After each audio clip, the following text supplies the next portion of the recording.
सूरज ढल रहा था, शाम गहराने लगी थी और ऐसी शाम में लोनावला का मौसम बहुत ही शानदार लग रहा था।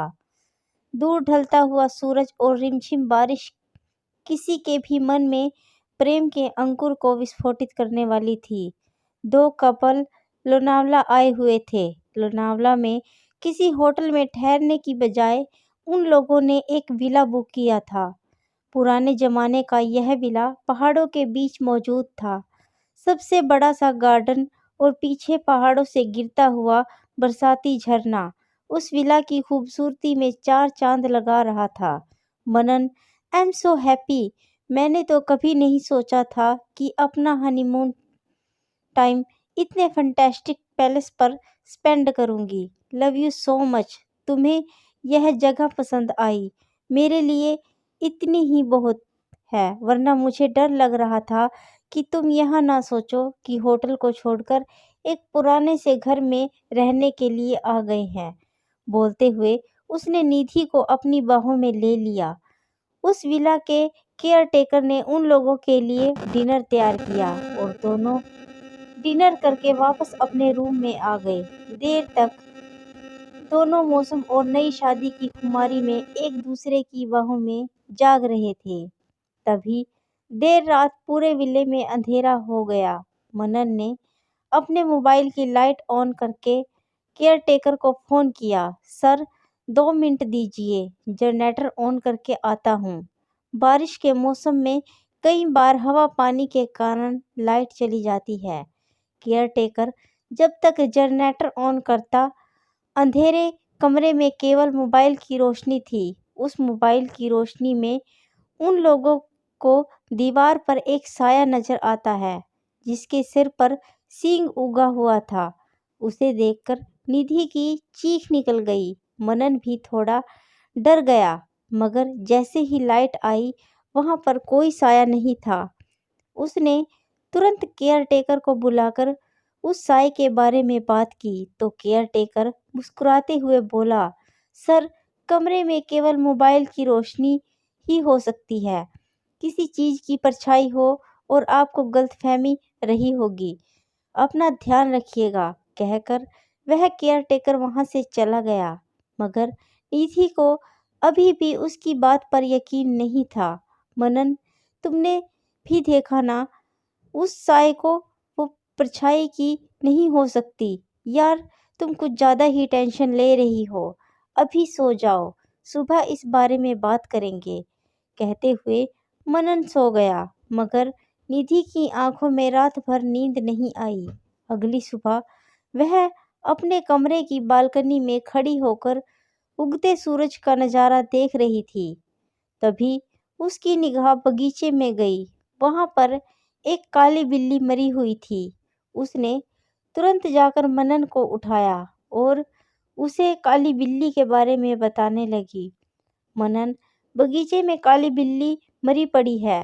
इस तरह बिल्ली का मरना बहुत अपशकुन होता है।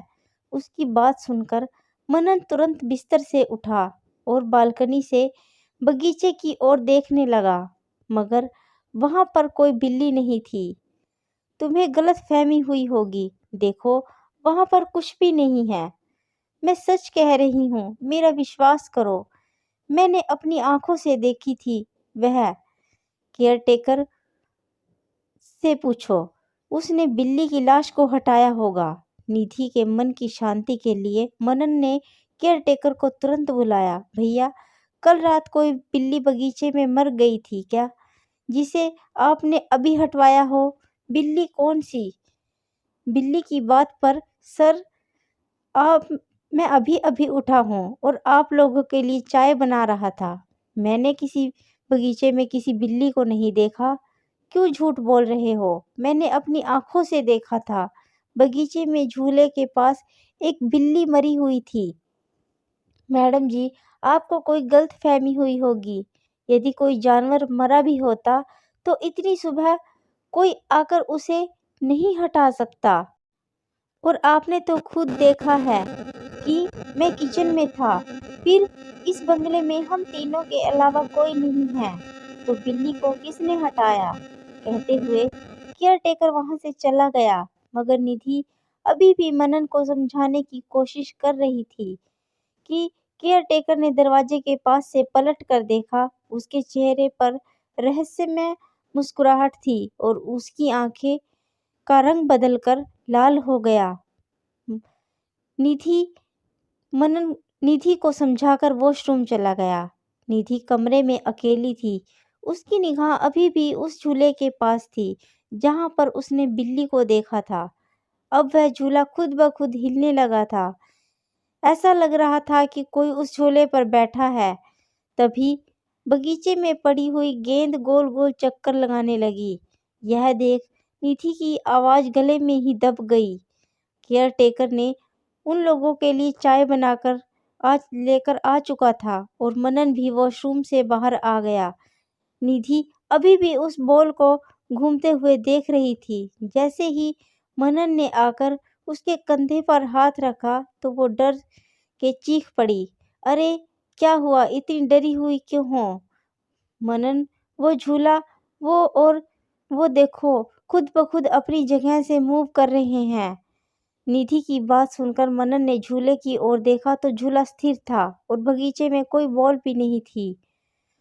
वहां पर कुछ भी नहीं है। कितनी बार कहा है कि हॉरर कंटेंट मत देखा करो, मगर तुम्हें तो वही सब कुछ अच्छा लगता है।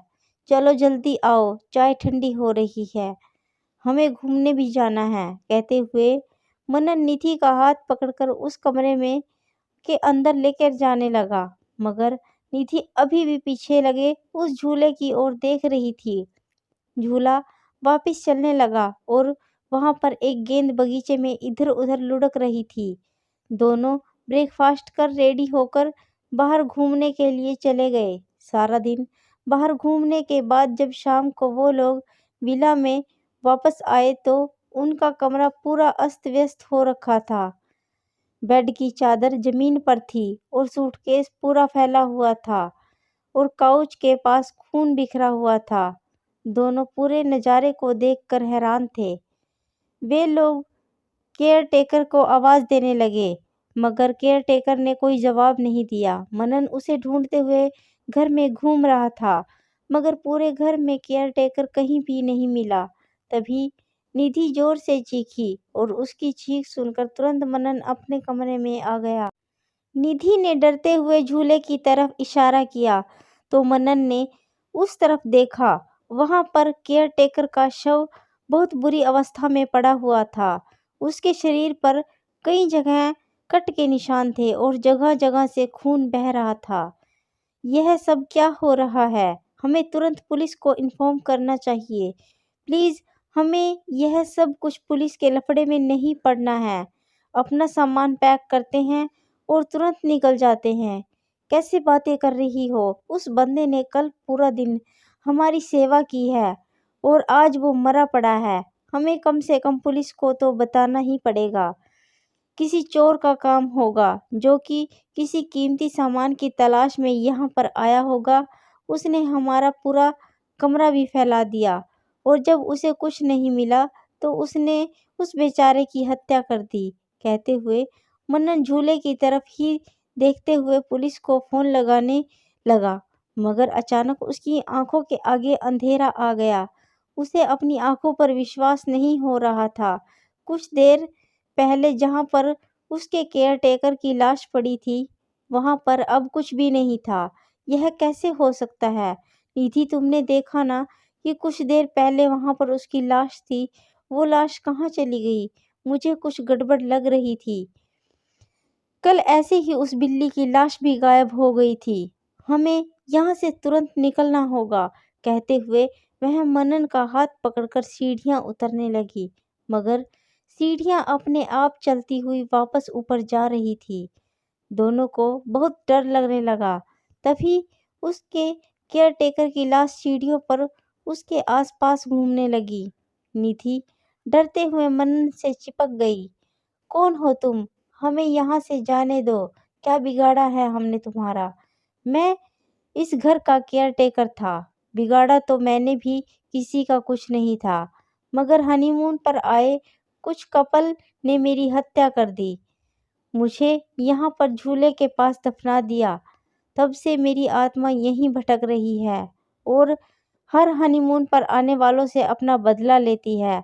आज तुम्हारी बारी है। कहते हुए उसके केयरटेकर ने एक झटके में सिर धड़ और मनन और निधि का धड़ से सिर अलग कर दिया और उन दोनों को वहीं झूले के पास दफना दिया। हनीमून विला फिर से तैयार था, किसी नए कपल के इंतजार में। तो गाइज, आपको मेरी कहानी कैसी लगी? प्लीज़ मेरे चैनल को लाइक, शेयर एंड सब्सक्राइब कीजिए और कमेंट करना ना भूलिए।